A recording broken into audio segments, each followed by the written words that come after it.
Hey, deserving listeners, Love is Blind, Season 9, Let's Watch. My name is Dr. Kirk Honda. I'm a therapist and a professor. Keep in mind that everything I say is completely speculative based on an edited reality TV show. Keep that in mind. Let's watch. It's not, like fuck around time for me. I need to kind of man up here and just be more in the moment in these times with her. I know you were feeling a certain way last night, and I'm sorry that I... All right, so he's apologizing for, let's rewind that. Yeah, I did not, I'm sorry that I came off that way. All right, so he's saying he's sorry that he came off that way, and I wonder what he means by that. But it's a good move if he's trying to repair the relationship. This is good. I would hope that she would apologize and take responsibility as well. I'll make sure that if I do have something to come to you in a different way, or maybe like talk about it, just be more intentional with my words and how I say things. All right, so he's saying that he's sorry for the way he put things. And yeah, okay, it's good. It's a good move, and it's good for the relationship. Let's see how she responds. Yeah. And I think I want to talk about those things. I want to hear the doubts and the fears. And in another side note, okay, so I think she's talking about what happened the previous night where he said, I feel like I can't tell you how I feel because you're going to overreact. And so I think she's saying, yeah, I want to hear those things. I want to talk about it. Okay. And she's saying, on another side note, I put my ring back on. Okay. I put my ring back on. Okay, nice. From last night. Looks good on you. So Looks good on you. Back.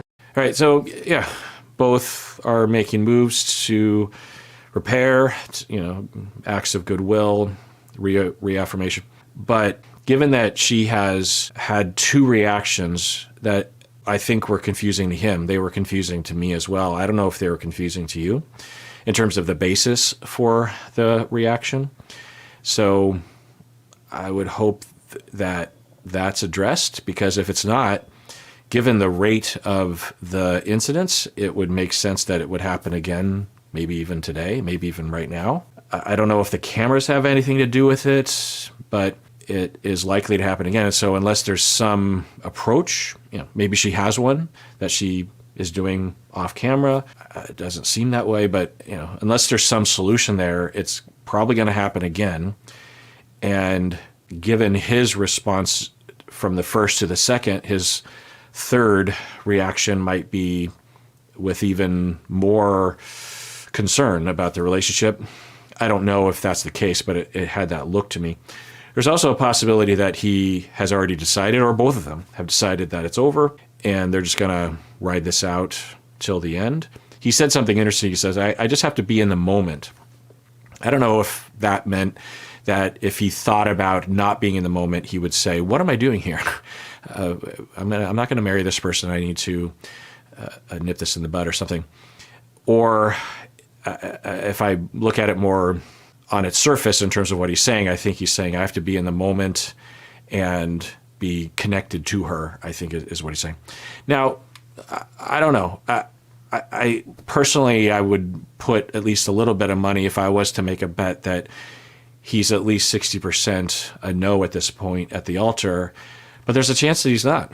There's a chance that he's just like, hey, I really love her, and yeah, we had this thing, but we'll get through it. So I guess we'll find out. It stays on. I want to. Yeah, I'll do everything that I can to make sure that. I know. That I know. So. I was mad, and that's gonna make you put it back on me. But yeah. Repropose. Okay, so she says, I was mad, and I was going to make you put the ring back on me.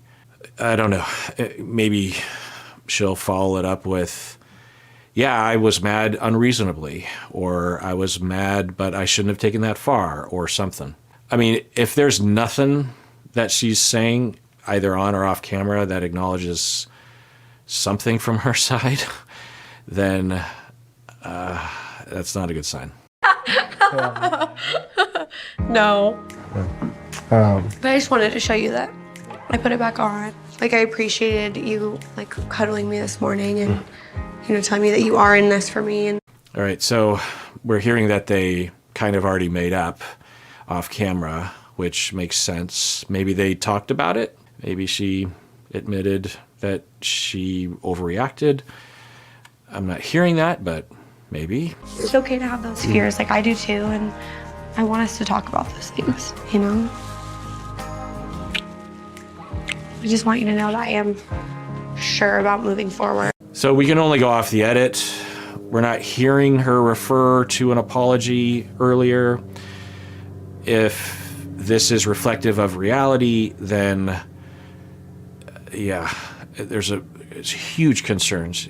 Typically, the kind of behavior that she's exhibited just gets worse, especially if there's no pushback, right? Especially if you say that I was the one to blame. You know, if you didn't know what happened the previous night, you would think that he was a jerk face and she was fine, because no one, you know, the two of them are not acknowledging that she played at least a part, if not 99% of the cause. So if there isn't any acknowledgement from her about that, now why would someone not have acknowledgement? It's not typically because they're a psychopath or a narcissist, as TikTok would say, but it's typically because they're distorted. They, for schema and trauma, relational trauma reasons, see the world through a distorted lens, and they feel like they are being betrayed and harmed and being treated unfairly because they were in the past, and they assume it's happening in the present, or they're overreactive to minor indications of the possibility of being harmed in the present, and thus overreact because of their assumption that they are being mistreated. And then they wake up the next morning and they think, well, what do I have to apologize for? I was being mistreated. So that's not psychopathy, it's not antisocial, it's not narcissism, it's normal distortion related to our past. And if so, then there's a pathway forward, but it involves awareness, insight, willingness to look at herself, humility, willingness to listen to other people. It also kind of requires him to speak up about it. But that was like 4 months ago, right? Because you guys have been together for 4 months. Yeah, but before that, yeah, they party a lot. That's interesting.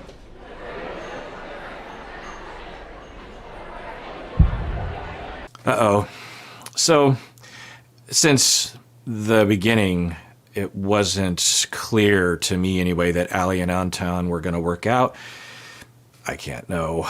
But there seemed to be some indications that, at least for Allie, there are some concerns. So to catch you up, Anton, his friend came out to meet them, Allie and Anton. So Anton's friend and Anton's friend's new girlfriend. And the girlfriend is in the bathroom talking with Allie, and there's no cameras, which is good, but we can hear them and their conversation. Presumably they know that they're being recorded. And the friend is telling Allie that Anton is really into strip clubs, and then Allie says, actually, that kind of makes me feel sick to myself, you know, meaning, because Allie was like, I hope they don't do a strip club for the bachelor party. And the friend's like, oh yeah, they love strip clubs. Anton loves strip clubs. And Allie's like, actually, really? And the friend's like, oh, well, not anymore, because he's with you. And then the friend says, oh yeah, my boyfriend and your fiance used to drink a lot before. And Allie is a little concerned about that. And there's been some signs of Anton, I don't know if he has a problem, but of at least above average drinking for the show, in terms of cast members. There was a morning scene with the two of them in the kitchen, and they were talking, and they were having mimosas. There's no crime against that. And if it's just one or two or something, then whatever. But I don't know, it just seemed a little interesting. And also, there's a way that Anton drinks. It's not just like, oh, let's have some wine. It's like he seems to be trying to get it down. I can't know, but there's a way in which people who are trying to get hammered, and maybe it's just like a one-time thing that they want to drink a lot, or they're just really thirsty, whatever. There's a lot of different reasons, but there's just been some minor indications that Anton likes to be drunk. Now, there's nothing wrong with that. There's nothing immoral about that. There's some concerns, right? If you have a partner that is like that, then you would want to watch out for something. Now, does that mean that it's a no-go? It depends on what you think. Now, I think Allie has some concerns about that. Anyway, there was also a bit in which Allie was talking about she wants a lot of Botox. I couldn't tell if she was joking or not. If I just heard the conversation and didn't know her, I would assume she was joking because of the way the conversation was playing out. But I think given other things she said, I think there's a good chance she was being serious, but I don't know. But at the very least, they were talking about the future and about cooking in the future and about cleaning in the future. And she was saying that she wants to have a husband who earns a lot of money to pay for a cook and a cleaner of the house. And she was like, that's what I want. And he's like, oh, really? Well, if you want that, I'm going to have to work like 80 hours a week. And she's like, well, yeah, now you're talking. And again, there's a little jokiness, I assume. It didn't come across that way. I chuckled a little bit while I was watching it. Oh, she's making it. And I don't know. I think she might. There's been a lot of things that she said along those lines. It's her choice. I wouldn't recommend people have that preference, meaning that I wouldn't recommend people have that because it is often overemphasizing one thing at the sacrifice of another, right? People don't usually have that preference for no reason. There's usually trauma or history or transgenerational issues or something, right? So that was notable.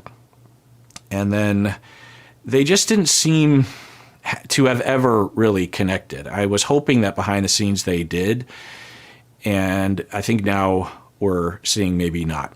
She even said something like, in the conversation with a friend, she's like, yeah, there hasn't been any deal breakers yet, but there has been some concerns. She didn't voice those on microphone. Maybe the alcohol was a part of it. I don't know.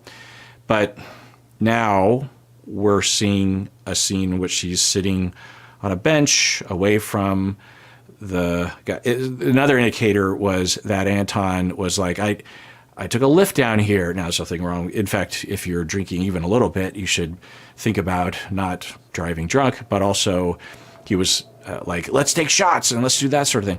Again, nothing wrong with that. People can make those choices. They're adults. I will say, I don't know if it's just being shown on camera, but there's a lot of alcohol in this season. I don't know if it's a more prevalent thing in Denver or the surrounding, because I don't know how many of these individuals are actually from Denver or even live in Denver, Oh, we also saw Annie and Nick. Nick showed Annie around his place, and that he's an athlete, a snow athlete, and that he has a computer for car racing, which looked kind of cool. And he has a nice car, and I don't know, he's earned medals and stuff. He said things that I'm guessing that the audience will wonder about his sexual orientation. He said sail queen, and there's a couple of, when he walked Annie into his place, he said, this isn't too masculine for you, is it? And I don't know, I wonder if the audience will say, like, that's him hoping it's too masculine because it'll cover up what he's trying to hide. We don't know. We can't tell. There's no way to know. And why speculate? Even if he were to have attraction to men, he is free to be bisexual. He's free to live whatever life he wants to. Now, are there closeted people? Are there people forced in the closet? Are there people in denial? Yes. Less so now in mainstream American society than 30 years ago, which is good, but it still exists. I don't know the prevalence rate, but, it's not small. But we can't know about him. And there was just a few things. I don't know. I think they're including it in the edit, or they're including stuff out of it. I don't know. But anyway, so now Allie is having some concerns, so let's find out. The way that Anton was sharing things to me was very much like, Joe's the party guy. Joe's the one that wants to be out all the time. He's the one that's wild. Okay, so we're hearing she's saying that Anton was telling Allie, I have this friend Joe. He likes to get drunk. He likes to go out all the time. Now she's seeing and hearing from the girlfriend that it's Anton at least as much, if not more so, than Joe, the friend. There they are. Where'd you guys get lost? And if that's the lifestyle that like Anton was living just a few months ago, I would be really hesitant to buy into the idea that he's ready to settle down. Yeah, so normally I would say you can't really know, especially with the amount of information that she knows. There's a friend that Joe and Joe's girlfriend, they've been together for 4 months. So the girlfriend doesn't know Joe that well or Anton that well, somewhat. So you're hearing it through the girlfriend's eyes and you don't really know. Plus, maybe Anton is ready to change. Who knows? Maybe there's adjustment there. But it would be something to think about. And we've seen this before. I think it kind of depends on Anton. Well, I don't know. It's hard to say. There's too much variability. Allie is absolutely in the right, or she's wise to at least wonder what's going on and to be a little worried, right? Allie also is totally within her rights to have a preference, to have this deal be a deal breaker for her. There's nothing wrong with that. It's not entirely unprecedented. If she loves him, though, is the thing, then I would guess that she would investigate further, not let this one detail completely derail a deep, deep love and wanting to spend the rest of her life. But I say all that because I don't think either one of them is that in love with the other person.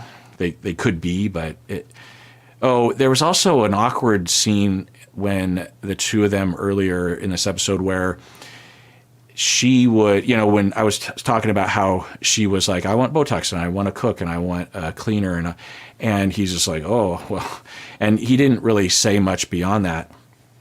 And it seemed pretty clear that he wasn't enthusiastic about it, but he wasn't saying anything to follow up. He wasn't pushing back or he wasn't having a conversation at all. It was just move forward. And I don't know if that meant that he was flexible or he's like, well, we'll cross that bridge when we get there, or we're just having a random conversation right now. But he wasn't indicating. And then at some point she looks at him. She's like, are you okay? And he's like, yeah, I'm fine. She says, are you mad at me? Or you seem awkward or you seem different or something. Now, I wonder if the cameras have something to do with it.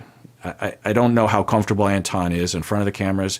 If one of the cast members wasn't very comfortable in front of the cameras, Anton would be that guy, because on camera he almost, he doesn't do much. Now he might not do much off camera either. We don't know. But anyway, so she's asking, are you okay? And he's like, yeah, I'm fine. And she's like, you seem different. You seem awkward. I don't know, but I wonder if she was either trying to provoke, not like start a fight, but like, let's talk about finances and about work and about career and about a cleaner and, a chef. You're just saying yes to that, but you're not responding. It wouldn't be irrational for Allie to wonder if Anton is avoiding because he knows he's going to say no at the altar. It kind of had that look to it. I wonder if that's what she was wondering about, or if he was pulling away and she kind of felt that and that's his way. I don't know. So there was that. So I say all that because in that scene, it was the first time where I thought, yeah, they're not in sync. It didn't look like they were. And then in that scene, it really just kind of looked like that. When we compare to Megan and Jordan, what would they have done if there was a little non-syncness, if you will? It would have looked different. There would have been more eye contact, more upfront communication, more concern, more effort. It just seemed flat. Allie seemed to be putting in a little bit of effort, but it wasn't loving effort. It wasn't warm effort. It was like concern effort, which is effort that he doesn't exhibit, at least on camera. So, yeah, I think my suspicion, or maybe our suspicion, I don't know how you feel about it, but maybe we're just watching two people that have either conscious or unconscious no at the altar vibes, and they are not connecting, and he's just like, fuck it, I'm just going to get drunk with my friends because I am tired of this weirdness, and she's she doesn't have any reason to overcome her concerns, because I'm guessing if she were really in love, that we wouldn't hear this kind of tone. She could have the concern, right?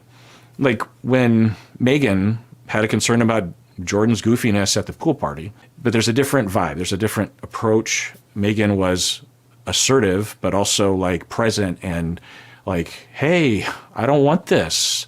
I want you to change that because I want to spend the rest of my life with you. Allie seems like, well, I'm out. It kind of has that attitude, but I don't know. We'll see. 4 shots of tequila. Yeah. 2 shots of Clase Azul Repo. Is it Clase? Really just want to have a conversation with Anton about what I learned. Okay, Allie, don't have the conversation tonight.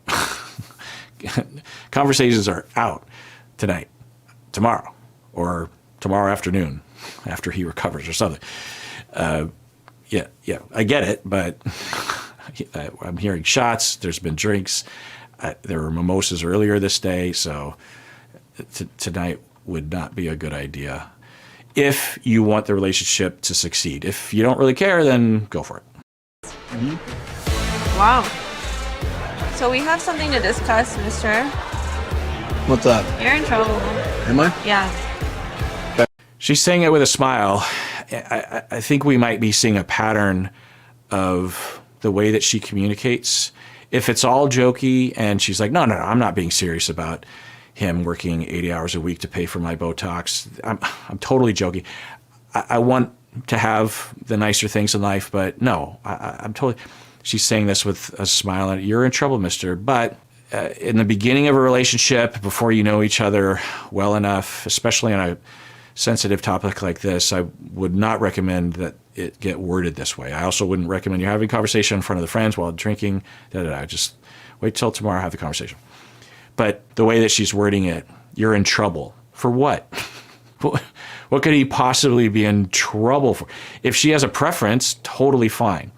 If she thinks that he's been, so if she says you're in trouble because you have been deceiving me or you've been downplaying your previous life, then okay, but she doesn't have enough information to go off of. Plus, that previous life is not a crime, He likes to drink, go out with his friends. A lot of people do. And I think she thinks he's in trouble because she doesn't like the fact that he has that history.